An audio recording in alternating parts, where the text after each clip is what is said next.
Olá, professora, eu sou Yasmin Victoria Albuquerque da Silva Ferreira e eu vou dar continuidade ao capítulo 8. Mas antes de falar sobre o fronte interno da guerra, eu gostaria de dar uma breve iniciada que o autor fala. O autor fala que a guerra contra o terrorismo é heterodoxa. Afinal, não tem como combater essa onda extremista suicida contra o Ocidente. Afinal, quando há uma vitória tácita, o inimigo que agora está vencido, ele é tido como inspiração e vários outros mais estratégicos surgem. Como essa guerra foi tida também no fenômeno da globalização, ela é tido como, pode-se dizer, planetário, porque teve um fronte interno e o fronte externo. E para começar no fronte interno, o autor ele aborda que essa guerra ela não é inteiramente, propriamente dita, por militares.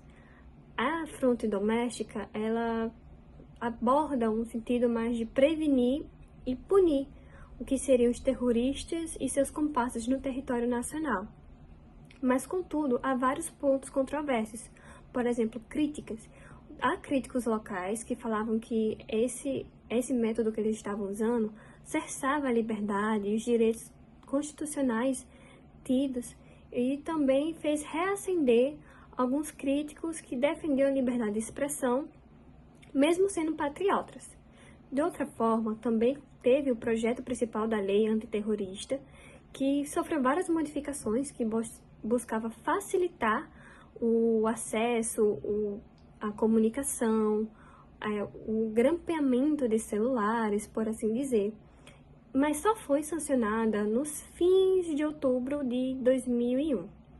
Contudo, onde está também um dos pontos mais controversos e que será debatido no decorrer da minha apresentação, é sobre que, antes mesmo dessa lei ser sancionada, já estava havendo detenção de estrangeiro e já passava das 900 detenções, que eram tidos como de forma que acabasse com a comunicação e eram tidos também como testemunhas materiais e coisas desse tipo. E depois da lei que foi sancionada, cerca de um mês depois, já tinha mais de uma dúzia presos, de estrangeiros presos.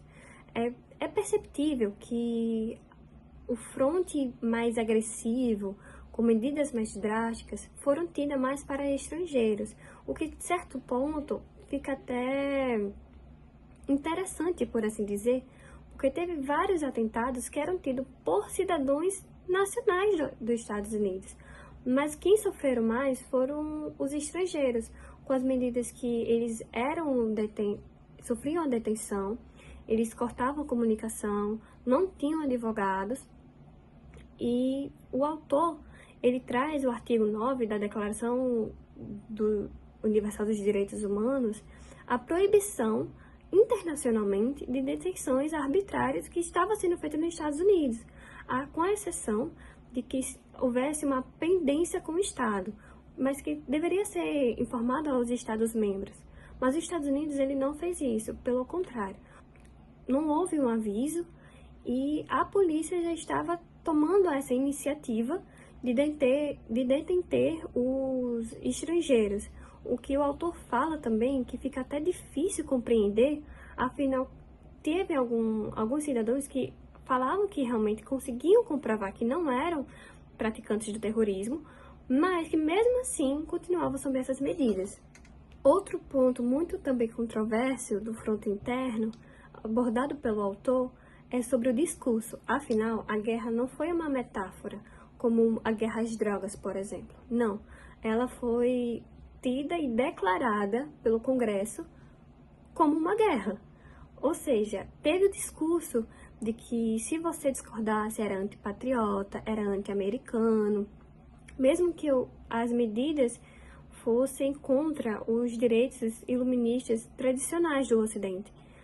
Havia esse discurso que buscava realmente trazer o que antes era indiscutido como direito humano, como algo que fazia, eu acho que podemos fazer. O que foi trazido pelo autor é o interrogatório, que antes já estava dito que não poderia ter torturado, não poderia haver coisas desse viés, agora estava sendo relegitimado, por causa do ataque de 11 de setembro e a narrativa que houve desse fronte indireto. No campo externo, foi mais custoso começar. Por quê? Porque precisava de espaços fora dos Estados Unidos, precisava de espaço aéreo para ser combatido e ter a guerra, e por isso teve que ter várias mobilização internacional para realmente poder a guerra acontecer. Mas que, de forma que, como aconteceu, o fato de o Afeganistão ser tão desproporcional em comparação aos Estados Unidos, foi muito fácil vencer. Afinal, em dezembro, por meados de dezembro de 2001 mesmo, já tinha acabado tudo.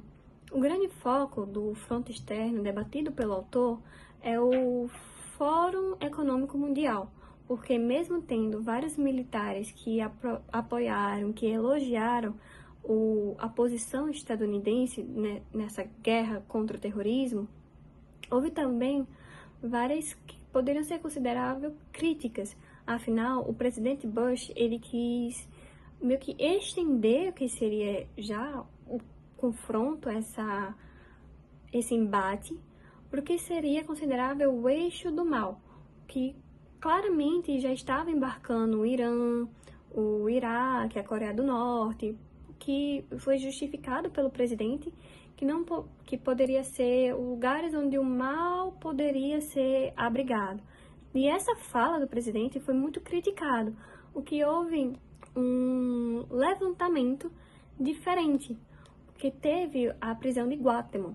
Porque a prisão de Guantánamo, quando foram na mídia, a condição dos prisioneiros, como eles estavam sendo tratados, acorrentados, encapuzados, houve a necessidade de haver uma terceira convenção de Genebra. Por quê? Porque a forma como os prisioneiros estavam sendo tratados eram tidos como desumanos realmente. Tanto que foi um dos discursos que, apesar deles serem terroristas e praticarem terrorismo, eles eram cidadãos necessitantes de direitos humanos como qualquer outro.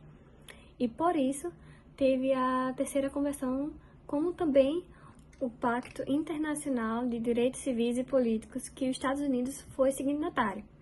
Em 7 de setembro de 2002, o presidente ele fez um pronunciamento falando que haveriam tratamentos de prisioneiros de guerra, mas apenas para os integrantes do Talibã, não para os integrantes da que seria a Al-Qaeda.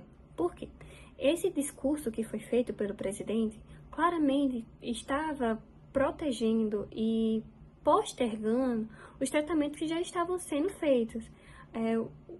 A falta de humanidade realmente no tratamento, o advogado não estaria nas sessões seriam tidos como interrogatórios e, principalmente, eles poderiam ser julgados em tribunais especializados. E, para finalizar, o autor separa um tópico que eu vou falar agora, que é um alerta, que o fundamentalismo ele não pode ser confundido com o anti-imperialismo.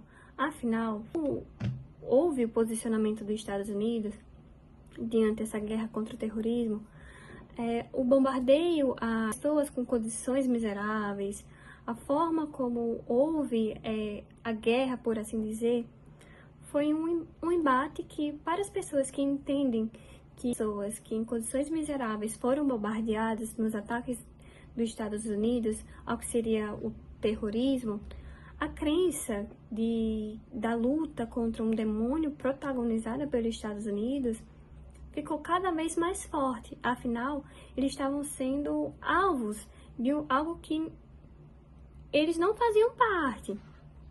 E isso fez sentido a partir do momento que o Bin Laden ele teve uma adoração redobrada, sendo que a partir do momento que ele é tido como o principal inimigo dos Estados Unidos, outros que também não compactuavam com idealistas estadunidenses poderiam ser confundidos.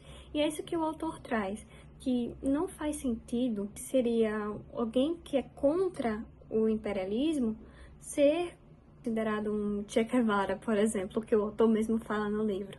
Porque quem tem os ideais ocidentais imperialistas, eles não fazem parte do que o Bin Laden compactua mesmo. O que até um milionário saudita ele fala, Ele diz que a probabilidade de Osama Bin Laden ter escutado sobre globalização é quase nula. E isso transforma que o que estava sendo defendido sobre o Bin Laden, ele simboliza também um ideal anti-imperialista, não faria sentido. E quem defende o anti-imperialismo ostentando a imagem de Bin Laden estava inocentemente compactuando contra as próprias aspirações dele.